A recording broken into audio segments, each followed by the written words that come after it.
సర్వ శరీరము తూట్లు తూట్లు గాయపరచబడి చీలికలు పేలికలుగా చర్మమై, మీకు ఒక మాటలో చెప్పాలంటే మనుషులు చూడలేకపోయారంట ఆయన వైపు. మనుషులు చూడనొల్లని వానిగా ఆయన చేయబడ్డాడు అని రాస్తుంది. ఇదంతా ఎంత ప్రేమను బట్టి, నిన్ను నన్ను ప్రేమించి దూషణలు భరించాడు, ఉమ్ములు సహించాడు. మన రోడ్డు మీద పోతుంటే ఒకడు పక్కన ఊస్తే మన కోపం వచ్చింది. నన్ను చూశాడని కూడా గొడవ వేసుకుంటాం. యేసయ్య ముఖం మీద ఊశారు అని ఊస్తే, ఈరోజు యేసయ్య కోసం ఒక మాట కానీ ఒక దెబ్బ కానీ తినడానికి ఇష్టపడం మనం. కానీ నీ కోసం నా కోసం అరచేతుల దెబ్బలు తిన్నాడు, ఉమ్ములు అని ఊస్తే, ఈరోజు యేసయ్య కోసం ఒక మాట కానీ ఒక దెబ్బ కానీ తినడానికి ఇష్టపడం మనం. కానీ నీ కోసం నా కోసం అరచేతుల దెబ్బలు తిన్నాడు, ఉమ్ములు సహించాడు, ముసుగు వేసి పిడిగుద్దులు గుద్ది బోధకుడా నిన్నెవరు కొట్టారో చెప్పు, ప్రవచించు అంటే అవమానాలను సహించాడు. నోటి వెంట రక్తం, యేసయ్య నోటి వెంట రక్తం ఊహించగలవా? యేసయ్య చెవుల వెంట రక్తం, యేసయ్య చేతుల్లో రక్తం. నువ్వు ఆరాధించే యేసయ్య, నువ్వు ప్రార్థించే యేసయ్య, నువ్వు ప్రేమించే యేసయ్య కాళ్ళ వెంట రక్తం, చేతుల్లో 2, కాళ్ళల్లో 1, 3 మేకులు, తల నిండా ముళ్ళ చేత గుచ్చబడిన ముళ్ళ కిరీటం, సర్వ శరీరం అరికాలు మొదలు నడినెత్తి వరకు, శిరం మొదలుకొని శ్రీపాదం వరకు ఆయన దేహము చీలికలు పేలికలు, వస్త్రం చినిగినట్టు చినిగిపోయిందండి చర్మం. ప్యాషన్ ఆఫ్ ద క్రైస్ట్ మూవీలో చూపించింది, యేసు ప్రభు పొందిన దానిలో నేను చూపించింది 1% ఉంటుందేమో, ఇంకా చాలా పొందాడు ఆయన అని చెప్పాడు ఆయన. ఎల్ల మానవుల పాపాల నిమిత్తం ఆయన అంత చిత్రవాదం అనుభవించాడు. దాని అంతటి సాక్ష్యం ఏంటో తెలుసా? నా కుమారుడా, నువ్వంటే నాకు ఇంత ఇష్టం రా అని చెప్తున్నాడు ఆయన. నువ్వంటే నాకు ఇంత ఇష్టం రా నా కుమారుడా, నా కుమారుడి, నువ్వంటే నాకు ఇంత ప్రేమ, నాకు ఇంత ప్రాణం రా నువ్వంటే. ఎన్ని అవమానాలైనా నేను నీకోసం సహించాను. సిలువలో నేను ఆ వేదన పడేటప్పుడు నేను నిన్నే చూసుకున్నాను. ప్రసవ వేదన పడే తల్లి చావును రుచి చూసిద్ది, కానీ ఆ చావులో కూడా ఆనందపడిద్ది పుట్టబోయే బిడ్డను తలుచుకొని. అలాగా నేను రక్తం చిందించి పాప పరిహారార్థమై ప్రాయశ్చిత్తంగా మీకోసం ప్రాణం పెడితే, నా యందు మీరందరూ విశ్వాసం నుంచి రక్షించబడతారని ఆనాడే మిమ్మల్ని చూశాను, మిమ్మల్ని తలుచుకొని ఆ బాధ అంతా భరించాను అని యేసయ్య అంటున్నాడు. నిన్నే తలుచుకున్నాను నా కుమారి, నిన్నే తలుచుకున్నాను నా కుమారుడా అంటాడు ఆయన. ఒట్టి మాటలుగా నిజం. ఎంతమందిలో నువ్వు ఉన్నా, ఏ మూల కూర్చున్నా, నువ్వు మనసులో ఏమనుకుంటున్నా నా తండ్రి నీతోనే సూటిగా మాట్లాడుతున్నాడు. నువ్వు ఎంతమందిలో ఉన్నా నేను నీ వైపే చూస్తాను, నిన్ను గుర్తిస్తాను. నువ్వు నాకు తెలుసు, నేనే నిన్ను నిర్మించాను, నీకోసం ప్రాణం పెట్టాను, చిత్రవదన అనుభవించాను, అవమానాలు, ఉమ్ములు, కొరడా దెబ్బలు నీకోసమే సహించాను. నేను నిన్ను ప్రేమిస్తున్నాను అని నేను రుజువు చూపించాను అని మాట్లాడుతున్నాడు యేసయ్య. హల్లెలూయా, హల్లెలూయా. ఇది మీలో ఎంతమందికి స్పష్టంగా అర్థమైందండి? ఇక నీకేం నమ్మకం వచ్చిందో తెలుసా? నన్ను ప్రేమించి నేను పాపినై ఉన్నప్పుడే, నేను మంచివాడిని కాదు, మంచిదాన్ని కాదు, నేను చెడిపోయిన స్థితిలో ఉండగానే, నాశనమై నరకానికి పోవాల్సిన స్థితిలో ఉండగానే నా కోసం చచ్చిపోయేంత ప్రేమను కనపరిచాడు. కన్నవాళ్ళు సైతం మంచోడైతే బతుకురా అంటారు, చెడిపోయినోడైతే వీడు సావుకొచ్చాడు, ఎప్పుడు చస్తాడో వీడు అనుకుంటారు. కానీ పూర్తిగా చెడిపోయిన పాపినై ఉండగానే నేను బ్రతకాలని, బాగుండాలని నా కోసం తన ప్రాణాన్ని బలిపెట్టిన నా ప్రభు, ఆయనకంటే నమ్మకస్తుడు ఎవరు? ఆయనకంటే ప్రేమించేవాడెవరు? ఆయనకంటే యథార్థవంతుడు ఎవరు అని నీకు అర్థమైంది. ఎప్పుడైతే ఈ విషయం నీకు అర్థమైందో అప్పటి నుంచి ఇక నువ్వు ఆయన మీద ఆనుకోవటం మొదలుపెట్టావు. Praise the Lord. ఏమని అనుకుంటావు తెలుసా? నువ్వు మోకాళ్ళు వేసి ప్రార్థించేటప్పుడు, తండ్రి నన్ను ప్రేమించాను అన్నావే, నా కోసం ప్రాణం పెట్టాను అన్నావే, ఈ బాధతో నలిగిపోతున్నాను ప్రభు అన్ను అడిగా గుర్తుందా? నన్ను ప్రేమించాను అన్నావు గయ్యా, ప్రాణం పెట్టాను అన్నావు గయ్యా, చిత్రవదను అనుభవించావు గయ్యా, నా కోసమే గయ్యా. ఈ బాధ తట్టుకోలేకపోతున్నాను తండ్రి, ఈ శ్రమ భరించలేకపోతున్నాను తండ్రి, ఈ బాధ అని అడిగావు గుర్తుందని? నువ్వు ప్రార్థనలు అడిగావు గుర్తుందా? నువ్వు అడిగావు, నా కోసం ఇన్ని చేసావుగా ప్రభా, ఇది చెయ్యవా అని అడిగావు. ఏ ధైర్యంతో అడిగావు? ఆయన చేసింది నిజమని నువ్వు నమ్మావు కాబట్టి. దేవునికి స్తోత్రం. ఆయన ఏమంటున్నాడు తెలుసా? నా కుమారి, నువ్వు అన్నది నిజమే, నిన్ను ప్రేమించి నేను నీ కోసం ప్రాణం పెట్టింది నిజం. ఇంకొక ఆశ కూడా ఉందిరా నాకు. నా కుమారి, నాకు ఇంకొక ఆశ కూడా ఉంది, ఏంటంటే నీ వ్యక్తిత్వాన్ని నా వలె మార్చి నిన్ను నా ప్రక్కన కూర్చోబెట్టుకోవాలన్నది నా ఆశ. నా వ్యక్తిత్వం, నా స్వరూపం నీలోకి రావాలంటే శ్రమల గుండనే నువ్వు ప్రయాణం చేయాలి, సమస్యల గుండనే నువ్వు ప్రయాణం చేయాలి. ఎందుకంటే నేను ఏర్పరిచిన నియమం అది అన్నాడు. దేవునికి స్తోత్రం కలుగును గాక. వినాలి, ఎంతమంది వింటున్నారో? నేను ఏర్పరిచిన నియమం అని నా తండ్రి మాట్లాడుతున్నాడు. పరిశుద్ధ గ్రంథంలో ఒక అద్భుతమైన మాట మాట్లాడాడు తెలుసా? సమస్యల్లో ఉన్న వాళ్ళందరూ చేతులు ఎత్తండి అంటే చాలామంది చేతులు ఎత్తుతారు. ఒక్కసారి నీకు గుర్తుపెట్టుకో, ఆయనకి తెలియకుండా నీకు ఏ సమస్య రాదు. నీకు అప్పులు ఉన్నాయి అనేది ఆయనకు తెలిసే జరిగింది. నీకు బలహీనతలు ఆయనకు తెలిసే వచ్చినాయి. నువ్వు ఇంట్లో పడుతున్న బాధలు ఆయనకు తెలిసే జరుగుతున్నాయి.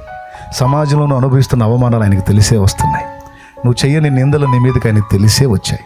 అన్నీ తెలుసు ఆయనకి. ఆయన గుడ్డోడు కాదు, చెవిటోడు కాదు, కళ్ళు లేనోడు కాదు. అన్నీ తెలిసే వచ్చాయి, ఆయన అనుమతితోనే వచ్చాయి. ఎందుకో చెప్తున్నాడు. విలాప వాక్యం ఒకసారి తీసుకోండి. విలాప వాక్యం బైబిల్లోంచి తీసుకోండి. 3వ అధ్యాయం చూడండి.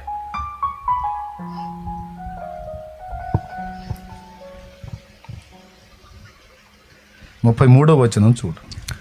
హృదయపూర్వకముగా ఆయన నరులకు విచారమునైనను బాధనైనను కలుగజేయుడు. అంటే హృదయపూర్వకంగా ఆయన నరులకు విచారమునైనను బాధనైనను కలుగజేయుడు అంటే ఆయన బాధపడతానే మనకి ఈ బాధలు అనుమతిస్తాడట.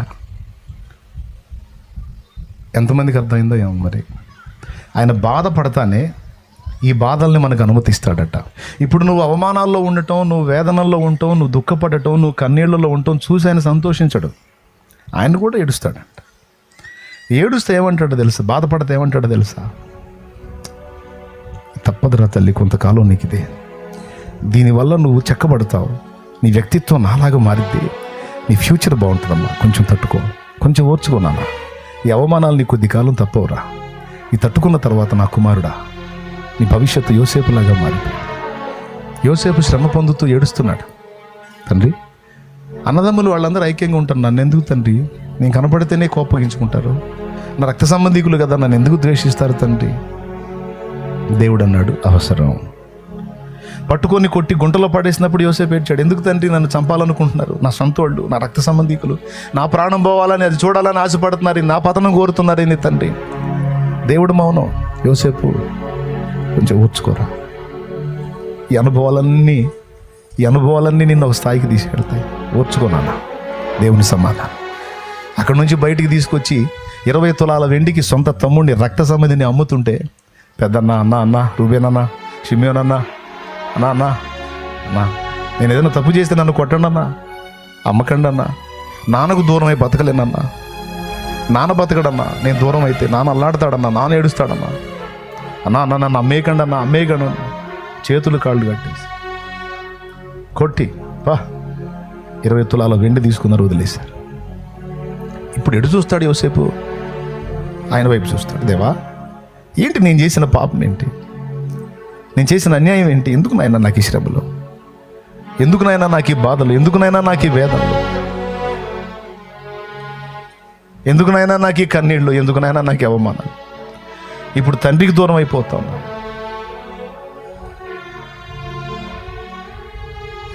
నాది కాని ప్రదేశానికి వెళ్ళిపోతున్నాను, బానిస బతుకు బతకడానికి. అయ్యో దేవాన్ని ఏడ్చినప్పుడు దేవుని సమాధానం ఏమై ఉంటుందో ఒకసారి ఊహించండి. యోసేపు, అవసరాన్ని బట్టి ఇవన్నీ కలుగుతున్నాయి కుమారుడా, ఓర్చుకో, మరో మార్గం లేదు, ఈ మార్గంలోనే నువ్వు ఐగుప్తుకు చేరాలి. Praise the Lord. ఈ శ్రమ కొలిమిలోనే ఇదంతా అవసరం నీకు. ఇదంతటి ముగింపు నువ్వు చూద్దుగా, నేను చూపిస్తా. నేను నీకు తోడై ఉన్నా, బాధపడకు, పద. బానిసగా మీతో అక్కడ నీకు తోడై ఉంటా. అక్కడికి పోయాడు. అక్కడికి పోతే కొనుక్కున్నాయన, మంచోడు కొనుక్కున్నాయన. సంతలో పశువు నిలబెట్టినట్టు ఇష్మాయిలీలు అమ్మితే పోతిఫెర అనేవాడు కొనుక్కున్నాడు. ఎవరన్నా తట్టుకోగలరండి? పశువుని బేరం పెట్టినట్టు మనల్ని బేరం పెడితే? యోసేపును బేరం పెట్టారు. పైకి చూశాడు, ఏంది ప్రభు, నేను గేదెనా, పశువునా? నా మీద బేరాలు జరుగుతున్నాయి ప్రభు, యోసేపు ఓర్చుకోరా కుమారుడు, ఓర్చుకో. నా దేవుని సమాధానం, నేను అన్నీ చూస్తున్నా, అన్నీ కావాలని అనుమతించా, ఓర్చుకో. నీకు ఇచ్చిన మాట నేను నెరవేరుస్తా. ఎవరు నిన్ను అమ్మారో వాళ్ళు నీ పాదాల దగ్గరికి వచ్చి సాగిలు పడేటట్టు నేను చేస్తా, ఓర్చుకో. నువ్వు అలా సాగిపో. వరుసగా యోసేపు బాధలన్నీ మీరు చూడండి. ప్రతి బాధ దగ్గర పైకి చూడటం దేవుడు అవసరం అంటాం. చివరికి అన్నిటి ముగింపు మీకు తెలుసు. చివరికి యోసేపు ఎక్కడికి వెళ్ళాడు తెలుసా? ఐగుప్తు ప్రధాని పీఠం మీదకి వెళ్ళిపోయాడు. దేవునికి స్తోత్రంగా. ఈ శ్రమల కొలిమిలో కాలి కాలి కాలి కాలి కాలి చివరికి సింహాసనం ఎక్కాడు. దావీదు కూడా శ్రమల కొలిమిలో కాలి కాలి కాలి కాలి చివరికి ఇశ్రాయేలు సింహాసనం ఎక్కాడు. తెలుసా మీకు? దావీదు ప్రయాణం కూడా కఠినమైన శ్రమల్లో గుండానే వెళ్ళింది. మరణ భయం అనుక్షణం తరుముతూ తరుముతూ తీసుకెళ్ళింది. చివరికి సింహాసనాసీనుడయ్యాడు. ఈరోజు నీకు నాకు ఎదురయ్యేటువంటి శ్రమలు నా తండ్రికి తెలియకుండా లేవు. కొన్నిసార్లు ఏడుపు వచ్చింది, మనకి అర్థం కాదు అసలు ఏం జరుగుతుందో. పెద్దగా ఏడవాలనిపించింది. ఎవరైనా అర్థం చేసుకునే వాళ్ళు ఉంటే వాళ్ళకి గోడంతా చెప్పుకోవాలనిపించింది. కానీ మనకు అలాంటి వాళ్ళు ఎవరు కనపడరు. కూర్చొని ఒక దగ్గర మనమే ఏడ్చుకునే పరిస్థితులు ఉంటాయి కొన్నిసార్లు, చెప్పుకోలేక ఎవరికి. ఎందుకంటే నెక్స్ట్ ఏంటని అర్థం కాదు, గందరగోళంగా ఉంటుంది, గలిబిలిగా ఉంటుంది, ఏం జరుగుతుందో తెలియదు. అయినా దేవుని సమాధానం ఒక్కటే, అవసరం సహించు. నేను హార్ట్ఫుల్గా నీకు ఈ బాధలు వచ్చేటట్టు అనుమతించట్లేదు, అవసరం కాబట్టి అనుమతిస్తున్నాను. కానీ నేను నిన్ను వదిలిపెట్టను, నేను నీకు తోడుగా ఉంటాను. ఈ కొలిమిలో గుండా పోతేనే నా వ్యక్తిత్వం వచ్చింది నాన్న. నీకు నిజంగానే వచ్చింది యోసేపుకి. ఒకప్పుడు పొలంలో, వినండి, చిన్న తప్పు చేసినా వచ్చి వెంటనే అన్నోళ్ళ మీద కంప్లైంట్ చేసే యోసేపు బైబిల్లో రాసుంది. అన్నలు పొలంలో గొర్రెలు కాసే దగ్గర ఏ తప్పు చేసినా, ఏ చిన్న పొరపాటు చేసినా నేరుగా తెచ్చి తండ్రికి చెప్తాడు, వాళ్ళ మీద కంప్లైంట్. అలాంటి యోసేపు ఈ శ్రమల కొలిమిలో గుండా వెళ్ళి ఐగుప్తు పీఠం ఎక్కిన తర్వాత తనను అమ్ముకున్న అన్నలు తన కళ్ళ ముందుంటే, వాళ్ళ పక్కన తండ్రి కూడా నిలబడి ఉంటే తండ్రిని కౌగిలించుకొని, నానా ఈ దుర్మార్గులు చేశారు నాన్న, నీ గతి, నీకు నన్ను దూరం చేశారు నాన్న, అమ్ముకున్నారు నాన్న నన్ను 20 తులాలు వెండి కానీ చెప్పొచ్చు. చెప్పలా అంటే ఏ హృదయం వచ్చింది? స్టార్టింగ్లో ఏ హృదయం ఉంది? క్షమించడు, ఒప్పుకోడు, వెంటనే బయటపడతాడు. ఇప్పుడు ఏ హృదయం వచ్చింది? పోనీ. పోతీఫెరో భార్య అన్యాయంగా నిందపాలు చేసిందా? ఆమెని బలాత్కారం చేశాడా? చేయలే. కానీ చేశాడని చెప్పి అబద్ధం చెప్పి జైలు పాలు చేసింది. ఇప్పుడు రాజు కింద కాదు, రాజుకే ఫరో అంతటి వాడు అయ్యాడు యోసేపు. తలుచుకుంటే పోతీఫెరో భార్యను తీసుకొచ్చి తూట్లు పడేటట్టు దమ్మచ్చు. టచ్ కూడా చేయలేదని పగ తెచ్చుకున్నాడా? పోనీ పిచ్చిది. ఆ పిచ్చిది అలా చేయటం వల్ల నేను ఇలా వచ్చాను. కానీ దేవుడు ఆ పిచ్చిదాని పనులు నన్ను ఇలా మేలుకు వాడుకున్నాడు. ఇంకా ఏం చేశాడు? సోదిమోహన్ దాన్ని వదిలేశాడు, అన్నంలో వదిలేశాడు. ఏ గుణం? అబ్బా, అది ఎవరిది? నా దేవుడిది. ఆ వ్యక్తిత్వం యోసేపులోకి రావడానికి ఎలాంటి అనుభవాలు అవసరమైనవి చూసావా? అవసరాన్ని బట్టి చదువు బైబిల్లో పేతురు రాసినటువంటి మొదటి పత్రిక 1వ అధ్యాయం 6వ వచనం నుంచి చదువు. ఆ పాటను యాజ్ ఇట్ ఈజ్గా, ఆ పదాన్ని పాటగా పాడుకోవటానికి కృపనిచ్చాడు దేవుడు. ఇందువలన మీరు మిక్కిలి ఆనందించుచున్నారు గాని అవసరమును బట్టి నానా విధములైన శోధనల చేత. చేసుకోరా తల్లి, పెన్నుంటే ఆ మాట అండర్లైన్ చేసుకోరా తల్లి, పెన్నుంటే. తమ్ముడు అండర్లైన్ చేసుకున్నాను. అవసరమును బట్టి నానా విధములైన శోధనలు. ప్రస్తుత కాలమున కొంచెము కాలము మీరు దుఃఖము కలుగుచున్నది. అది కొద్ది కాలం మీకు ఆ శ్రమలు, ఆ శోధనలు కొద్ది కాలం మీకు దుఃఖాన్ని కలిగిస్తాయి. ఎందుకంటే మీరు శుద్ధిపరచబడాలి. బంగారం అగ్ని చేత కాల్చబడి పరిశుద్ధపరచబడినట్టు మీరు పరిశుద్ధపరచబడాలి. మీ వ్యక్తిత్వాలు సౌందర్యంతో నింపబడాలి. యేసయ్య స్వారూప్యం మీలోనికి రావాలి. మీరు సింహాసనం ఎక్కాలి. అవసరాన్ని బట్టి అగ్ని వంటి శ్రమలు కలుగుచున్నవని తెలిసి కలత చెందబోకు. అవసరాన్ని బట్టి అగ్ని వంటి శ్రమలు కలుగుచున్నవని తెలిసి కలత చెందబోకు. నిన్ను పిలిచిన దేవుడు నమ్మదగినవాడు, శోధనలో నిన్ను విడిచిపెట్టిపోడు. కంటి పాపల తోడుండి నిన్ను కాచుకుంటాడు, కన్న తండ్రిలా తోడుండి నిన్ను ఆదుకుంటాడు. నమ్మునేస్తమా ఇది సత్యం, వీడబోకుమా విశ్వాసం. నీ ఆశ నిరాశ కానే కాదు, వేదన ఎందుకు, నీ కన్నీరు కాలముండదు, కలతే చెందకు. రెండో చరణం మీరే పాడండి. కాల్చబడకపోతే స్వర్ణం విలువ పొందలేదు, చీల్చబడకపోతే మేఘం వర్షాన్ని ఇవ్వదు. కాల్చబడకపోతే స్వర్ణం విలువ పొందలేదు, చీల్చబడకపోతే మేఘం వర్షాన్ని ఇవ్వదు. దున్నబడకపోతే భూమి పంటనివ్వలేదు, చెక్కబడకపోతే శిల శిల్పం కాదు. శ్రమల కొలిమిలు కాలకపోతే యేసు రూపు రాదు, నువ్వు శ్రమల కొలిమిలు కాలకపోతే యేసు రూపు రాదు. నమ్మునేస్తమా ఇది సత్యం, వీడబోకుమా విశ్వాసం. నీ ఆశ నిరాశ కానీ కాదు, వేదన ఎందుకు, నీ కన్నీరు కలకాలముండదు, కలతే చెందకు. Praise the Lord. ఇక ముగింపు. దేవునికి మహిమ. ఇప్పుడు చెప్పండి, అవసరమా అనవసరమా? ఎందుకు అవసరం? యేసయ్య స్వారూప్యం రావటం కోసం. అవునా? మనకి అన్ని సజావుగా సాఫీగా ఉన్నాయనుకో, షేపులు మారవు. ఈ షేపులు ఇలాగనే ఉంచుకొని ఈ దరిద్రపు కొట్టు లక్షణాలు ఇలానే పెట్టుకొని అక్కడికి పోయి పెత్తనం చేయలేం కదా, అసలు ఆడికి చేరలేం. ఆడికి చేరాలి, అక్కడ ఆధిక్యతలు కొనసాగాలి అంటే ఇక్కడ షేపులు మారాలి. ఇప్పుడు మనకు వచ్చే అగసాట్లు ఇప్పటికే చాలా మార్చినాయి షేపులు. దేవునికి స్తోత్రం.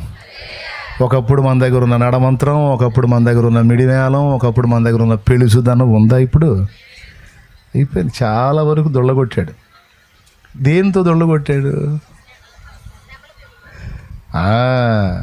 సుఖపెట్టాడు అనుకో, నువ్వు అన్నట్టు నిజంగా నువ్వు అన్న సుఖాలే పంపించాడు అనుకో, ఇంకాస్త కరడుగట్టిపోయి కఠినపరచబడతావు. ఈ శ్రమలు ఏం చేసినాయి తెలుసా? నిన్ను మెత్తగా చేసి పడేసినాయి, సున్నిత హృదయం వచ్చేటట్టు చేసినాయి, వ్యక్తిత్వ సౌందర్యం పెంచినాయి. ఒకప్పుడు ఇంత దాన్ని కూడా ఒప్పుకొని నువ్వు ఇప్పుడు పోనీలేబ్బా ఏం తగలబడిలే పోనీలే యోసేపు అన్నట్టు అంటున్నావు. ఎట్లొచ్చింది ఈ తత్వం? యేసయ్య హృదయపూర్వకంగా విచారం కలగజేయాల, బాధ కలగజేయాల, అవసరాన్ని బట్టి అనుమతించి. పై వచనం చదివితే సమయలు దేవుడు నరులకు హృదయపూర్వకముగా బాధనైనను విచారమునైనను కలగజేయడు, కానీ ఒకవేళ బాధపరిచినను తన కృపా సమృద్ధిని బట్టి జాలిపడునట. అర్థమైందా? బాధ పెట్టినా ఎందుకయ్యా నన్ను ఇంత శ్రమ పెట్టామంటే అవసరం లేపించి మాకు అది ఆట్యకాలం ఉండదులే, పోయిద్దులేబా, తీసేస్తాలేపా అంటాడు. నువ్వు ఎంత తట్టుకోగలుగుతావు అంతవరకే దాన్ని ఇస్తాడు. ఇక నీ వల్ల కాదు, ఇక నువ్వు అడ్డం పడతావు అనుకున్నప్పుడు లేదు, సడన్గా దాన్ని తీసేస్తాడు. అట్లా ఎన్నో జరిగినాయి నీ లైఫ్లో. ఒక్కొక్క ఆపద వచ్చేది ఎట్ట వచ్చిందో తెలిసి, ఈ దెబ్బతో పోవటం ఖాయం అన్నట్టుగా వచ్చినట్టే పోయినాయి. మళ్ళీ నువ్వు లైన్లో ఉన్నావు. కానీ వచ్చినాయన్నీ నీకు ఏదో ఒకటి తీసుకొచ్చినాయి, షేపులు మార్చినాయి, వ్యక్తిత్వ సౌందర్యాన్ని పెంచినాయి, యేసయ్య రూపాన్ని తీసుకొస్తున్నాయి. ఇప్పుడు చెప్పండి, అవసరమా అనవసరమా? ఎంతమంది చేతులు ఎత్తారు? పాస్టర్ల చేతులు ఎత్తలేదనుకుంటున్నాను. దేవునికి స్తోత్రం కదా. డౌట్ లేదుగా, అవసరమా? ఇప్పుడు ఏమని అడుగుదాం? యేసయ్య రాని, యేసయ్య పర్వాలేదు, నన్ను నీ పోలికగా. అవునా? ఇవన్నీ పాటలు ఎప్పుడో చెప్పారండి భక్తులు. నేను పాడిన పాటే కాదు, దేవుడు నాకు ఇచ్చిన పాటే కాదు. శ్రమలలో సిలువలో నీ రూపు నలిగినదా పాడాలనుంది కానీ టైం లేదు. ఈసారి ఎప్పుడన్నా మళ్ళీ కూటం పెట్టుకొని ఆ వెనకోళ్ళు చెబితే, శ్రమలలో సిలువలో నీ రూపు నలిగినదా, శిలనైనా నన్ను నీవలె మార్చుటగా, శిలనైనా నన్ను నీవలె మార్చుటగా, శిల్పకారుడా నా యేసయ్యా మలచుచుంటివా నీ పోలికగా, శిల్పకారుడా నా యేసయ్యా మలచుచుంటివా నీ పోలికగా, ఇది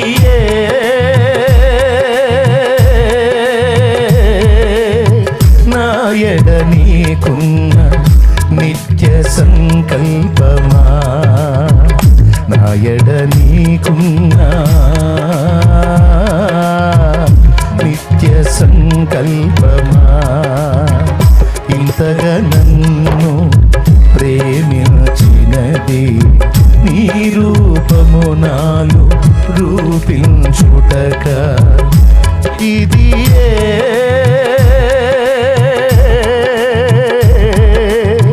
నా ఎడ నీకున్న నిత్య సంకల్పమా, నా ఎడ నీకున్న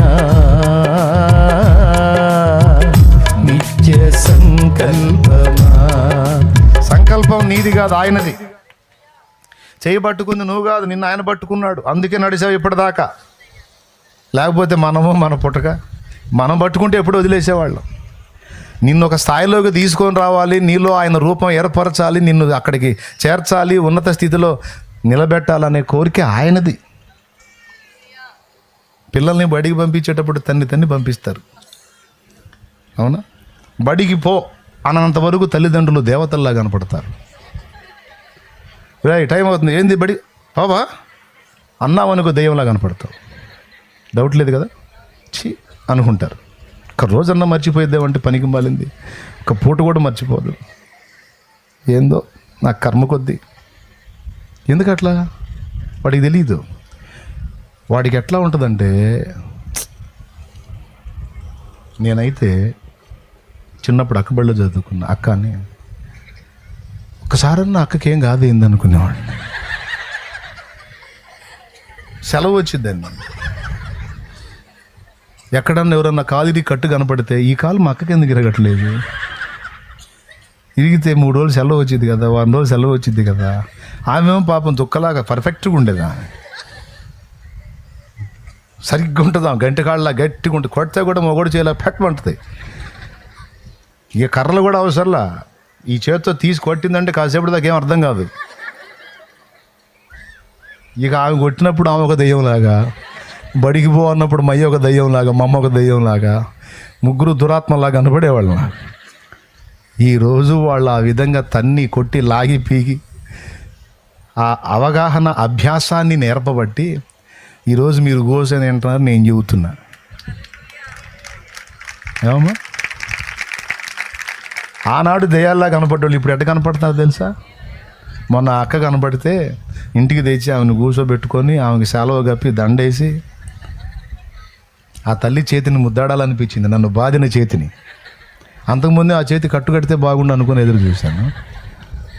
ఇప్పుడే ఆ చేతిని ముద్దాడాలి, ఎందుకంటే ప్రతి పదాన్ని ఉచ్చారణ దోషం లేకుండా పలకటం బాది నేర్పింది.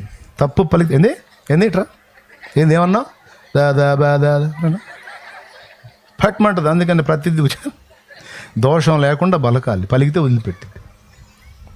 ఈరోజు బైబిల్ చదువుతున్నా, వాక్యం చెప్తున్నా, సాంస్క్రిట్ శ్లోకాలు చదివి మంత్రాలు చదివి ఆ పాటలు పాడుతూ ఉన్నా, ఉచ్చారణ దోషం లేకుండా. ఆమె ఆ రకంగా బాధకపోతే నాకు రావు. ఇప్పుడు యేసయ్య మనల్ని బాధకపోతే మనకు ఆ షేపులు రావు. అందుకే ఏం చేద్దాం, ఇష్టం లేకపోయినా సరే కొన్నిసార్లు బాధుడికి అప్పగిస్తున్నాడు. ఇప్పుడు చెప్పండి, ఆయన అన్యాయస్తుడా? పిచ్చి పనులు చేస్తాడా? ఆయన ఆ విధంగా మనల్ని తోమకపోతే మనకున్న మస్టు పోయిద్దా? ఒక్కొక్కటి దగ్గర మామూలు లేదుగా. నడమంతరం విడివేళం చాలా వరకు ఇరగదీశాడు, ఇంకా ఇరగదీయాలి కదా. ఉన్నదంతా పోయి దీనులమై యేసయ్య పోలిక రావాలి కదా. అర్థమైందా? ఇది మీకు అర్థమైంది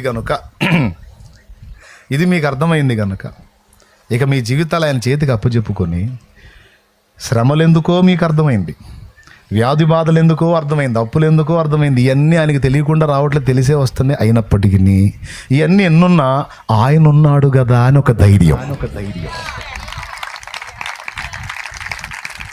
ఏం చేస్తాడు? ఏం చేసేది? ప్రాణమే పెట్టాడు.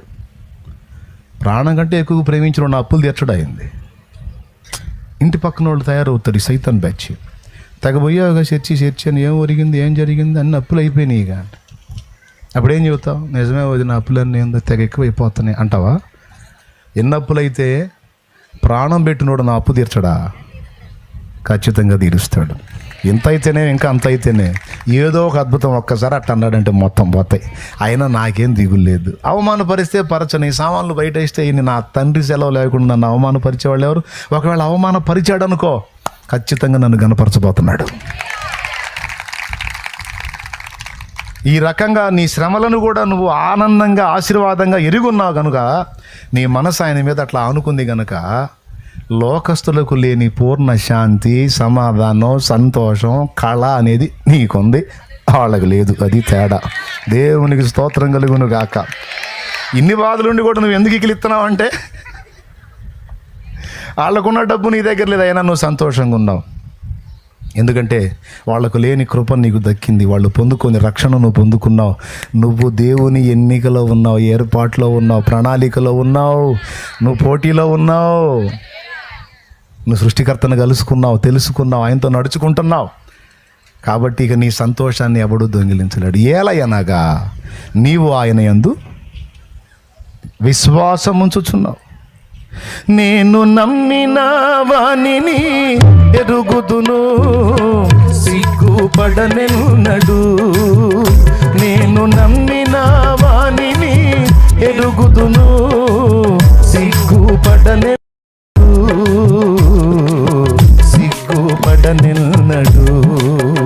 నన్ను బలపరచువాని అందే సమస్తము చేయగలను.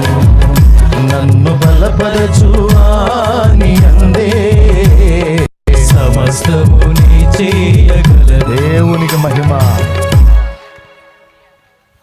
పక్కూరు నుంచి 10 మంది వచ్చారు కూటానికి. మాకే లేదు టికానా, ఉన్నది రేషన్ బియ్యం. అయ్యా, పైటూరు నుంచి 10 మంది వచ్చారు, ఏం చేద్దాం? ఆ ఉన్నయే వండి పెట్టుమా అన్న. ఇప్పటిదాకా వాక్యం విన్నారు, ఖాళీ కడుపుతో పోతే మంచిది కాదు. యేసయ్య వాక్యం చెప్పి కడుపు నిండా రొట్టెలు చేపలు పెట్టి పంపించాడు. మన రొట్టెలు చేపలు పెట్టకపోయినా ఉన్నయే వండి పెట్టుమా అన్న. ఆ 10 మందికి 2 కిలోలో, 2 కిలోలన్నర, 3 కిలోలో వండింది. మొట్టమొదట పెట్టాం. సంతోషంగా అంత ముద్ద తిని ఆ పచ్చడో సాంబారో వేసుకొని తినిపోయారు ఆ 10 మంది. అప్పటి నుంచి స్టార్ట్ అయింది. ఈరోజు మీరు గమనిస్తే ఒక నెలకు వచ్చి 50 నుంచి 60 క్వింటాలు వండుతారు. తక్కువే, అది ఇంకా ఎక్కువే. 60 క్వింటాలు పైనే వండుతారు.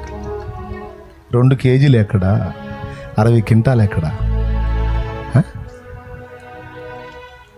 నీకు తెలియదు. దరిద్రత ఉన్నట్టుగానే కనపడుద్ది. ఆయన బిగబట్టినంతసేపు బిగబట్టి ఆయన పిడికిలి విప్పిన నాడు సమృద్ధితో నింపబడతా ఉన్నాడు. శాపమంతా తొలగిపోయి, లేమి దరిద్రతంతా కొట్టివేయబడి 10 మందికి ఇచ్చేటట్టుగా నా తండ్రి నిన్ను నిలబెడతాడు, సమృద్ధితో నింపుతాడు. తెలుసా, మన తండ్రి ఏం పేదోడు అనుకున్నాయండి. శ్రీమంతుడు అని పాట పాడుతున్నావుగా, శ్రీమంతుడే. మరి శ్రీమంతుడైతే మనకి బాధలు ఎందుకంటే ఇందాక చెప్పా, శిక్షణ కోసం, ట్రైనింగ్ కోసం. ఓకేనా? ఫైనల్గా ఒక ముక్క చెప్పండి. మీ పిల్లల పేరున మీరు డబ్బులు ఎత్తారా? చెప్పండి. మీ దగ్గర డబ్బులు ఉంటే వాళ్ళ పేరున బ్యాంకుల్లో వేస్తారా ఇరా? వాళ్ళ పేరున ఆస్తులు కొంటారా కొనరా? కొంటా ఉన్నోడు చేతులు ఎత్తండి. నేను కొంటానండి, నేను కొంటా. ఇప్పుడు చేతులు ఎత్తండి. నువ్వు కొంటే మేము కూడా కొంటాం. రెడీగా ఉంటారు, నాకు తెలుసుగా. అవునా? అంటే ఇప్పుడు నేను సేవలో ఉన్నాను. నేను నా బిడ్డల పేరునో నా పేరునో కొనడానికి లేదు. అంతా దేవుని పేరునే కొనాలి, దేవుని పేరునే చేయాలి, అంతా చేయాలి. అది క్రమం. సరే, నేను సేవకుడిని, నన్ను పక్కన పెట్టండి. మీరు సామాన్యులు, విశ్వాసులు, ఖచ్చితంగా మీరు పిల్లల పేరు మీద కొంటారు. అవునా? గుట్టుగా కాగితాలు దాచి పెడతారు. వాళ్ళు కూడా చెప్పరు. వాడి కోసం నువ్వు 10 లక్షల డబ్బులు ఉంటే 10 లక్షలు పెట్టి పొలం కొంటావు, స్థలం కొంటావు, ఇల్లు కొంటావు, వాడి పేరు మీద రాపిస్తావు. వినో, వాడు వచ్చి నీ దగ్గరికి మమ్మీ 100 రూపాయలు ఇవా అన్నాడు అనుకో, తప్పి మనం 100 తీసి ఇస్తావా? 100 క్వశ్చన్లు వాడికి. అరే 10 లక్షలు పెట్టి వాడి పేరు మీద ఇల్లు కొన్నావు, 100 రూపాయలు అడిగితే 100 క్వశ్చన్లు వేసావేంది వాడికి? ఇప్పుడు చెప్పవా? ఆ 10 లక్షలు ఏదో వాడికి ఇస్తే వాడు ఏదో చేసుకుంటాడు కదా. 10 లక్షలు పెట్టిన దాన్ని 10 లక్షలు పెట్టినోడివి 100 రూపాయలు ఒక లెక్క ఇస్తావా? ఎక్కబడి ఇస్తావా? 100 కదరా, 10 లక్షలు పెట్టాను నీకు 100 ఎంతగా తీసుకో, 1000 తీసుకో అంటావు నువ్వు? అంటావా? ఏయ్ ఏంది 100 రూపాయలు మమ్మీ ఉందా? కూర్చో. వాడు భయపడదా? రోజు నీకు ఇచ్చేది ఎంత? 5 రూపీస్ మమ్మీ. అడిగితే ఇంకో 5 రూపీస్ అడుగు. 100 ఎందుకు? 100 ఎందుకో అంటే వాడికి సగం పని అయిపోయింది అప్పటికే. దేవుని ఇస్తూ కాదు మమ్మీ, వాళ్ళు రాళ్ళు కొడతా, చెట్లు కాస్తున్నాయండి అంటావు. వాడికి మళ్ళీ 10 ఇస్తావు. కానీ 10 లక్షలు పెట్టి వాడికి కొన్నావు. ఎందుకని ఇవ్వవు? నీ బిడ్డేగా, నీ రక్తం పంచుకు పుట్టిన బిడ్డేగా. అయినా వాడు అడిగాడని 100, 1000 ఇచ్చావనుకో, వాడు సర్వనాశనం అవుతాడని నీకు తెలుసు. అందుకే నీ దగ్గర పుష్కలంగా 10 లక్షలున్నా వాడికి 10 రూపాయలు మాత్రమే ఇస్తావు. ఎందుకంటే వాడి వయస్సు అది. అర్థమైందా? అదే వాడు నీ ఎంత అయినప్పుడు, ఫైనల్ నీ ఎంత అయినప్పుడు నీ దగ్గరికి వచ్చి మమ్మీ నాకు పైసలి అంటే, నన్ను అడుగుతావేరా పద్దాకలా, ఆ తాళం ఆడుంది ఆ బీరువాలో, డబ్బులోనే పోయి తీసుకోపో, పద్దాకలు ఇంకేంది అని తాళమే వాడికి ఇచ్చేస్తా. ఎందుకు? ఇప్పుడు వాడికి ఎంత సమృద్ధి ఇచ్చినా వాడు పాడవడు. తాను నియంత్రించుకునే స్థాయికి వాడు ఎదిగాడు గనుక, దాని విలువ వాడికి అర్థమైంది గనుక తాళమే ఇచ్చి పడేస్తా. అదే వాడు ఆ ఎదుగుదలలోకి రాకముందు వాడి పేరు నువ్వు ఎంత డబ్బున్నా సరే వాడికి ఇవ్వవు.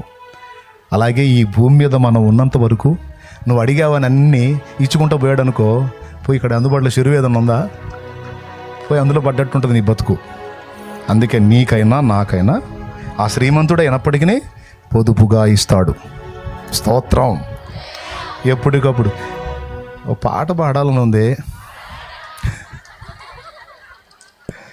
దేవునికి స్తోత్రం. ఇప్పటికే 2:30 అయింది. అవసరానికి మించి ఐశ్వర్యం ఇస్తే మనిషి కన్ను మిన్ను. కాబట్టి ఎంత అవసరమో అంతవరకు ఇచ్చుకుంటా నిన్ను నడిపించుకుంటూ వస్తాడు. నిన్ను ఏ టయానికి ఏ స్థాయిలో నిలబెట్టాలో ఆయనకి తెలుసు. కాబట్టి ఇక దేన్ని బట్టి నువ్వు కలత చెందాల్సిన అవసరం. నువ్వు ఈ సంతోషాన్ని ఇలానే మెయింటైన్ చేయి. అర్థమైందా? ఏదన్నా అవసరమైందనుకో, ఒకటే పాట.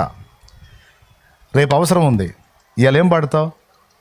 దిక్కులేని వాడనో, అది కాదు. ఏం పాడతావు? నాకేమీ కొదువా నాదుడుండ, ఇక నాకేమీ కొదువా నాదుడుండ, శ్రీకరుండగు దేవుడే నా శ్రేష్ఠ పాలకుడు, నా ఏకరక్షకుడు, కనుక నాకేమీ కొదువా నాదుడుండ. అది దేవునికి స్తోత్రం. తప్పకుండా సహాయం ఇస్తాడు, డౌటే లేదు. కాన్ఫిడెన్స్ ఉన్న వాళ్ళందరికీ సమాధానం ఉంటుంది. ఎవని మనసు నీ మీద ఆనుకొనునో వానిని సగం శాంతి గలవాని గానా. నువ్వు ఆనుకోవటానికి యోగ్యుడేనా? ఏసై యోగ్యుడేనా? ఆనుకున్నందుకు నీకు ఎంత శాంతి? మరి ఆనుకున్నావా? ఆనుకోకపోతే ఇక ఆనుకో. మారు మనసు పొంది బాప్తీసం పొందిన వాళ్ళు ఎంతమందో చేతులు ఎత్తండి. పొందారా అందరూ? ఏంచండి. ఇంకా నేను పొందలేదన్నా అన్నోళ్ళు చేతులు ఎత్తండి. నేను ఇంకా రక్షణ పొందలేదన్నా అన్నోళ్ళు. వీళ్ళు ఇంకా ఆనుకోలా, తమ రక్షణ కోసం వీళ్ళు ఆనుకోలా. ఆనుకున్న వాళ్ళకి పూర్ణ శాంతి, పూర్ణ రక్షణ, నిత్య జీవం. ఆనుకోని వాళ్ళకి ఇవన్నీ లేవు. పొందిన వాళ్ళు చేతులు ఎత్తండి. వీళ్ళందరికీ రక్షణ విషయంలో, నిత్య జీవం విషయంలో పూర్ణ శాంతి ఉంది. ఎందుకంటే వీళ్ళ పేరు జీవగ్రంథంలో రాయబడింది. ఇంకా రక్షణ పొందనోళ్ళ పేరు జీవగ్రంథానికి ఎక్కలా. ఇంకా రిజిస్టర్ అవలా, ఇంకా పాపుల లెక్కలోనే ఉన్నారు, పాతాళ పంచుల్లోనే ఉన్నారు. మార్కు సువార్త 16:17 నమ్మి బాప్తిస్మం పొందువాడు రక్షింపబడును, నమ్మని వానికి శిక్ష అనుంది. నమ్మని వ్యక్తులకు శిక్ష పాలవుతారని స్పష్టంగా ముందే చెప్పాడు.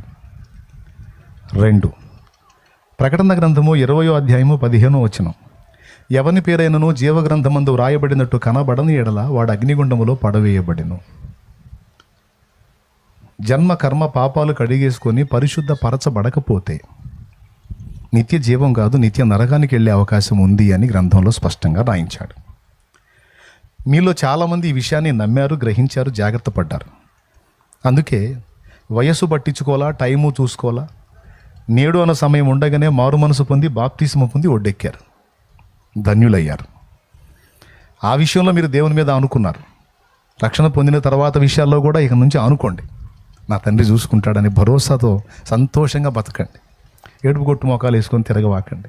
కొంతమందికి ఎన్నన్నా చెప్పు, దేవుడు ఉన్నాడు, సాయం చేస్తాడు, చూసుకుంటాడు, విశ్వాసం ఉంచంటే ఎప్పుడు చూడు ఆ మొఖం తుమ్మల్లో పొద్దు పొడిచినట్టు తుమ్మ తుమ్మ తుమ్మ అంటుంటుంది. ఆ మొఖం ఎప్పుడు కళాకాంతి లేకుండా.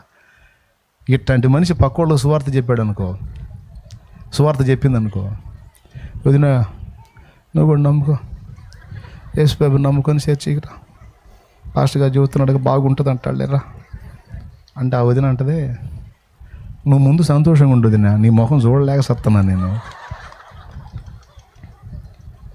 ఆ యేసు ప్రభు ఏమో కానీ అసలు నీ ముఖంలో అసలు ఈ దరిద్ర అవతారం చూడలేక సత్తున్నాను నేను, ముందు సరిగా ఉన్నాడు. అసలు నువ్వు దేవుని బట్టి ధైర్యంగా కళ్ళ ఆడుతూ ఉన్నావు అనుకో, ఆ వదినే వచ్చింది. ఎప్పుడన్నా చూడు ఇంత కళగా ఉంటావు, అసలు నీ బాధల సమస్యలు చాలా ఉండి అసలు లెక్క చేయి, ఇంత ఆనందంగా ఉండి ఏంది కారణం అంటే, నాకేం పిచ్చిదానా, సుప్రీం ఉన్నాడు నాకు, సుప్రీం రాజాది రాజు ఉన్నాడు నాకు నా ప్రభువు ఉన్నాడు, పిచ్చిదానా నాకేం భయం, ఎప్పుడు ఏది కావాలో అన్నీ చూసుకుంటాడు. నేను ఆయన మీద నేను అనుకున్నాను, ఆధారపడ్డాను కనుక నాకు భయమో లేదు అని నువ్వు కళకళలాడుతున్నప్పుడు వాళ్ళే వచ్చి అడిగినప్పుడు చెప్పొచ్చు సువార్త. నువ్వే ఏడుపు కొట్టి మొహం వేసుకొని భయం గుప్పెట్లో బతుకుతా, అశాంతిలో బతుకుతుంటే పక్కవాడు ఎట్ట అడుగుతారు నిన్న, ఎట్ట అడుగుతారకే? కాబట్టి రక్షణ కోసం అనుకున్నావుగా, నిత్య జీవం ఖరారైందిగా, భూమి మీద ఉన్న అవసరాల కోసం కూడా ఆనుకో, ధైర్యంగా ఉండు, తప్పకుండా ప్రతిదీ ఆయనే డీల్ చేస్తాడు. ఇకపోతే రక్షణ పొందిన వాళ్ళ సంగతి చెప్తున్నా. మరి ఈరోజన్నా నిర్ణయం చేసుకుంటారా? మారు మనసు పొంది బాప్తిస్మం పొంది జీవగ్రంథంలో పేరు సంపాదించుకొని ఈరోజన్నా మీ బ్రతుకులను ప్రభు చేతికి అప్పగిస్తారా? ఈ కూటం నీకోసమే. ఏడి సేవలే పని చూసుకోపో అంటే దిగి వెళ్ళిపోతా, నాకేం ఇబ్బంది లేదు. అట్లా కాదు శాలేమన్నా, నాకు అర్థమైంది, నేను కూడా పరిశుద్ధపరచబడాలి, నేను కూడా నిత్య జీవానికి వారసుని కావాలి, వారసురాల్ని కావాలి.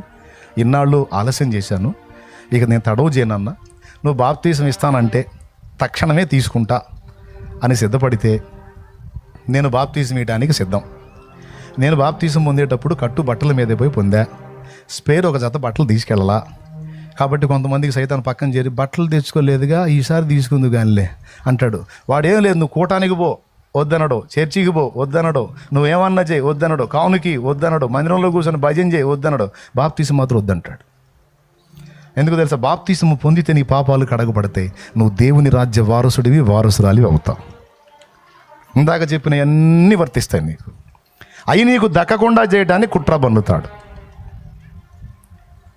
ఓకే, మరి అది అర్థం చేసుకొని మారు మనసు పొంది పాప క్షమాపణ నిమిత్తం బాప్తిస్మం పొందగోరితే ఇదే టైం. అన్నా, దేవుడు నాతో మాట్లాడాడు, ఇక నేను ఆలస్యం చేయదలుచుకోలేదు, నువ్వు ఇస్తానంటే తీసుకోవడానికి నేను సిద్ధం అన్నోళ్ళు చేయొద్దండి. ఆ చేయెత్తిన వాళ్ళు రండి, ఇక్కడికి వచ్చి నిలబడండి రా, ఒక పాట పాడుతాను తల్లి, రండి. ఎవరు సిద్ధపడ్డారు? అన్న నాకు బాప్తిస్మం కావాలి, నా పాప జీవితాన్ని కడిగేసుకొని పరిశుద్ధపరచబడి నేను యేసయ్య బిడ్డను కావాలి, నాకు నిత్య జీవం కావాలి అన్నోళ్ళు రండి, ముందుకు వచ్చేయండి. సిగ్గుపడటానికి ఏం పెళ్లి చూపులు కాదు, సిగ్గుపడి వెనకడుగు వేస్తే ఈ టైం నీకు మళ్ళా రాదు. ఇదే ఛాన్స్. నేనేం బ్రతిమలాడను, మ్యాటర్ క్లియర్గా చెప్పా. నిత్య జీవం కావాలంటావా? రా, నాకు అక్కర్లేదు ఆయన ఇచ్చే నిత్య జీవితం అంటే పోదు, వదిలేసాయి, ఏం ప్రాబ్లం లేదు. అస్సలు బలవంతం లేదు, అస్సలేం అడ్డగించడు. వచ్చిన వాళ్ళకి కృప, వచ్చినోడికే ధన్యత, వచ్చినోళ్ళకి రక్షణ, వచ్చినోళ్ళకి నిత్య జీవం. ఈరోజు ఆయన రక్తంలో నిన్ను కడిగేసి పరిశుద్ధపరచబట్టనికి నా తండ్రి సిద్ధంగా ఉన్నాడు. నడు నడు నడు.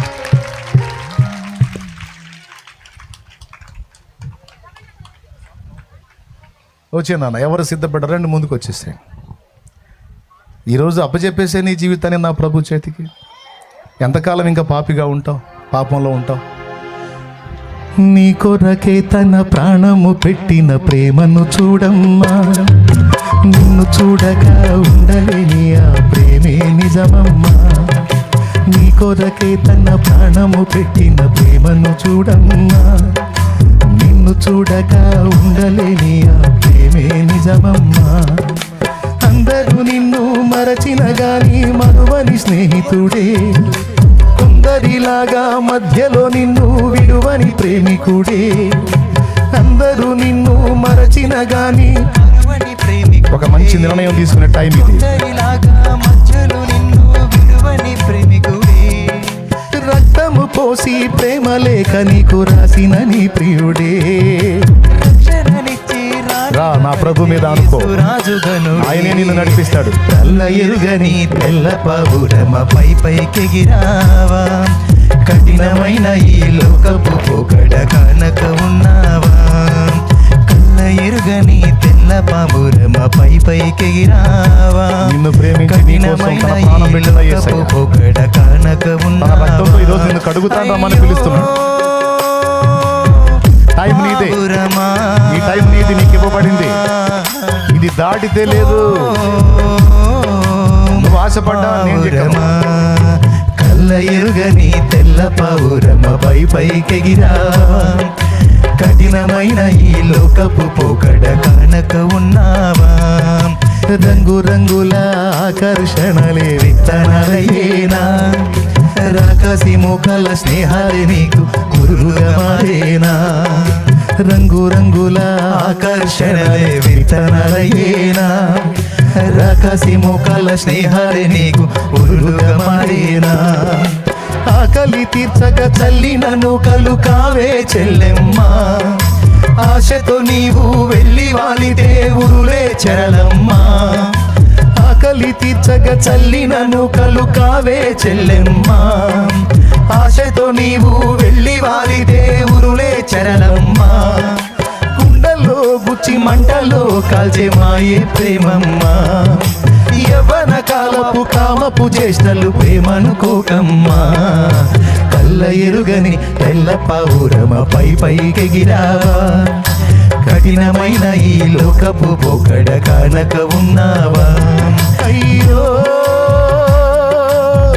పావురమా, ఓ పావురమా, కళ్ళ ఎరుగని తెల్ల పావురమ పై పైకెగిరావా, కఠినమైన ఈ లోకపు పోకడ కానక ఉన్నావా. కళ్ళ ఎరుగని మందిలో తమ్ముడా, నా దేవుడే కదా నిన్ను నిర్మించాడు. ఆ దేవుడే రక్తం పెట్టాడు, నీకోసం ప్రాణం పెట్టాడు కదా. ఆ రక్తంతో కడిగేసుకోమని నిన్ను పిలుపునిస్తున్నాడు కదా. తెలిసి ఎందుకు నరకానికి పోతావు, తెలిసి ఎందుకు నశించిపోతావు. తమ్ముళ్ళందరికీ, పెద్దోళ్ళకి, చిన్నోళ్ళకి, స్త్రీలకి, పురుషులకి అందరికీ చెప్తున్నా, నా తండ్రి నిన్ను ప్రేమించి ఇచ్చే రక్షణ నువ్వు నిర్లక్ష్యం చేస్తే రాబోతున్న ఉగ్రత తప్పించుకోలేవు. యేసు ప్రభు రెండవ రాకడలో త్వరలోనే రాబోతున్నాడు తెలుసా? ఎంతమందికి తెలిసి చేతులు ఎత్తండి. బాప్తీసం పొందిన వాళ్ళందరూ చేతులు ఎత్తండి, అలానే ఉంచండి. ఇదిగో బాప్తీసం పొంది చేతులు ఎత్తారు చూడు. నా ప్రభు రాకడకు ముందు కడబోరం రోగి మధ్యాకాశంలో నా తండ్రి ప్రత్యక్షమైనప్పుడు ఇదిగో చేతులు ఎత్తిన వీళ్ళందరూ అలాగే ఎత్తబడతారు. ఎందుకంటే వీళ్ళు ఒకప్పుడు మీలాగా పాపులే, పాపాలు ఆయన రక్తంలో కడిగేసుకొని పరిశుద్ధపరచబడి ఆయన మీద ఆనుకున్నారు. పూర్ణ శాంతి గలవారు అవుతారు. రాకడలో నా ప్రభుతో ఉంటారు. చేతులు ఎత్తండి రక్షణ పొందిన వాళ్ళందరూ. ఇప్పుడు సిద్ధపడి వచ్చిన వీళ్ళకు కూడా ఆ భాగ్యం దక్కుతుంది, ఖచ్చితంగా దక్కుతుంది. నువ్వు కూడా నా ప్రభు రాకడలో ఎత్తబడతావు రా తల్లి, ఎత్తబడతావు. ఒకవేళ ఇంకా రక్షణ పొందకుండా నిర్లక్ష్యం చేస్తే బిడ్డ, నా ప్రభు రాకడలో విడవబడే ఛాన్స్ ఉందమ్మా నువ్వు. ఎందుకంటే నీ పాప భారం నిన్ను కూర్చోబెట్టిద్ది, నిన్ను బయట పడనీయద్దు, విడవబడతావు. చాలా ప్రమాదం అమ్మా. అగ్ని ఆరని పురుగు చావని ఘోరమైన నరకం నీకు వద్దురా తల్లి. నా తండ్రి ఏం కోరాడు? డబ్బులు అడిగాడా? ఒంటితో ఏమన్నా చాకిరీ చేయమన్నాడా? ఈ చిన్నవాడికి అర్థమైంది రక్షణ విలువ. నాన్న నీ వయసు ఎంత నాన్న? 13 సంవత్సరాలు.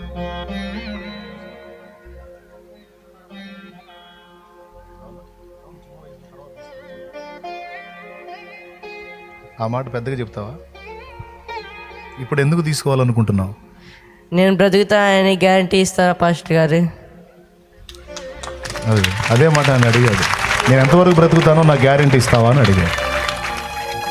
13 ఏళ్ల ఈ పసివాడిని చూడండి మీరు. నేను చెప్పిన సందేశం, నా తండ్రి మాట్లాడిన సందేశం ఈ చిన్నవాడికి అర్థమైంది.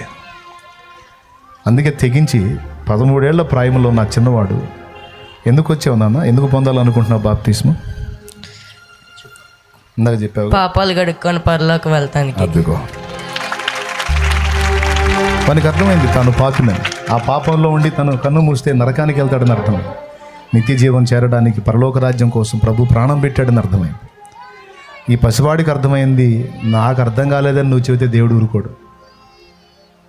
పసిబిడ్డకి అర్థమైనప్పుడు నీకు అర్థం కాలేదా? నాటకాలు ఆపంటాడు. నా ప్రాణం పెట్టానే, నా రక్తం గార్చానే, నీకు అంత చులకనగా ఉందా? నీకోసమే కదా నేను అంత చిత్రవద అనుభవించి నీ రక్షణ మార్గం వేస్తే నడవ్వా? అంత నిర్లక్ష్యమా? అనుభవించిపో అంటాడు. ఇప్పుడు ఎంత కనికరం చూపిస్తున్నాడో రేపు అంత కాఠిన్యం చూపిస్తాడు. జాగ్రత్త. అందుకే అందరికీ సమూలంగా ప్రేమతో చెప్పాను సంపూర్ణంగా.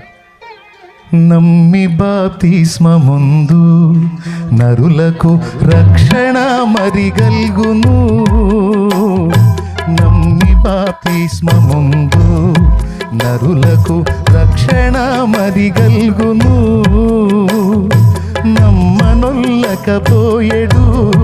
నరులకు నరకంబు సిద్ధమనెను.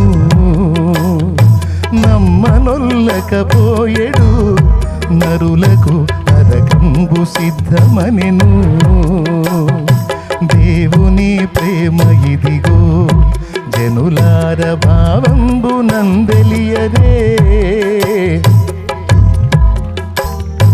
కేవలము నమ్ముకొనిన పరలోక జీవంబు.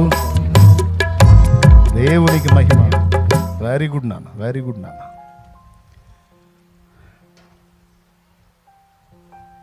నా దేవుని ఏర్పాటు నీకోసం చూస్తున్నాను నేను. దర్శించాడు నా తండ్రిని. దేవునికి మహిమ కలుగును. రైట్. ఇంకా కొంతమంది ఉన్నారు, దేవుడు వాళ్ళతో మాట్లాడుతున్నాడు కానీ తెగించలేకపోతున్నారు. ఇది అయిపోయేటప్పటికి తెగించి అడిగేస్తావా? ధన్యుడివి, ధన్యురాలివి. నీ రక్షణ నీదే తల్లి. ఎవరి కోసం ఆలోచించి ఆగొద్దు. పాపాలు గడిగేసుకొని పరిశుద్ధపరచబడి ధన్యుడివిగా. రైట్. బాప్టిస్మం తొట్టి నాన్న ఎవరు తీసుకెళ్తారు నాన్న? అన్నోళ్ళ వెంట వెళ్ళండి నాన్న, వెళ్ళండి. మీ అందరినీ ఈరోజు ఎన్నుకున్నాడు దేవుడు. పండి, దేవుని ప్లాన్లో ఉన్నారు. పండి, పదండి తల్లి, పండి. మీ అందరు ఉన్నారు ఏర్పాట్లు. పండి. ప్రజలు రాజకీయ నాయకులు ఎన్నుకుంటారు. మీరు అడిగి లేచారు. అకాయ్ కూర్చో, అకాయ్ కూర్చో, అకాయ్ ఇదేంది అక్కాయ్, అందరు లేచి వెళ్తారు. అక్కాయ్ కూర్చో, అక్కాయ్ పోదుగా నాగా, అక్కాయ్ వీళ్ళు నెలనే, అక్కాయ్ నేనెందుకు వెళ్తా?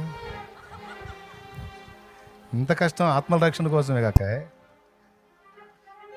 పాపం మారు మనసు అక్కర్లేని 99 నీతిమంతుల విషయమే కలుగు సంతోషం కంటే మారు మనసు పొందు ఒక్క పాపి విషయమే పరలోకంలో ఎక్కువ సంతోషం కలుగును అన్నాడు నా యేసయ్య. మీరేం కనీసం చప్పట్లు కూడా కొట్ల అంతమంది రక్షణ సిద్ధపడితే. ఎంత మంచి ఆలోచన చేశారు వాళ్ళు. ఎంత మంచి నిర్ణయం అది. లైఫ్ టర్నింగ్ పాయింట్ అది. ఈరోజు ఇక్కడ కూర్చున్న వాళ్ళకి ఫైనల్గా పిలుపు. నేను అక్కడ బాప్తిస్మాలు ఇవ్వటం అయిపోయేసరికి వచ్చి జాయిన్ అవ్వు, లేకపోతే నీ ఇష్టం. ఇంకొకటి కూడా చెబుతా, శాలేమన్నా మళ్ళీ చిక్కుతాడు అనుకోవద్దు. చిలకలూరుపేట వస్తే దాదాపు 5 అంచెల కంచె దాటుకొని రావాలన్న దగ్గరికి. నీ వల్ల కాదు అది. దేవునికి స్తోత్రం. నువ్వు వస్తే నేను చెక్కకపోవచ్చు, నేను వచ్చినప్పుడు నీకు అవకాశం దక్కకపోవచ్చు. కాబట్టి ఇదే ఛాన్స్, ఈ టైం పోతే రాదు. నేనే ఆ బాప్తిజం కార్యక్రమం కూడా జరిగిస్తాను కనుక త్వరపడి ఇంకెవరైనా సిద్ధపడితే వచ్చేసేయండి. మిగిలిన వాళ్ళందరూ అలా లేచి నిలబడండి.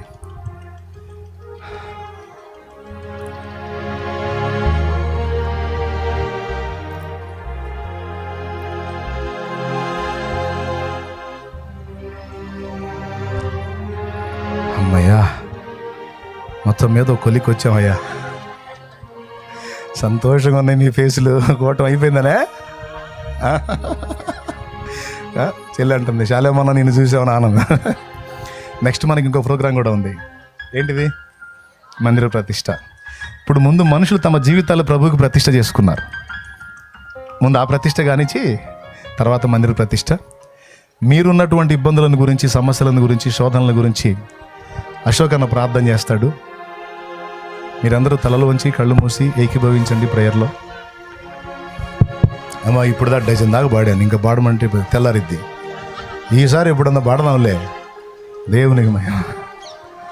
ఓకే, చాలా ప్రాప్తంగా పాడాము ఇక్కడ. నేను అసలు ఎంత ప్రశాంతంగా గడిపాను అనుకున్నా. గలిబి లేదు, గందరగోళం లేదు. దేవుని ఆత్మ సన్నిధి ఉందమ్మా ఇక్కడ. నిజంగా చాలా పరవశంతో మాట్లాడాను నేను.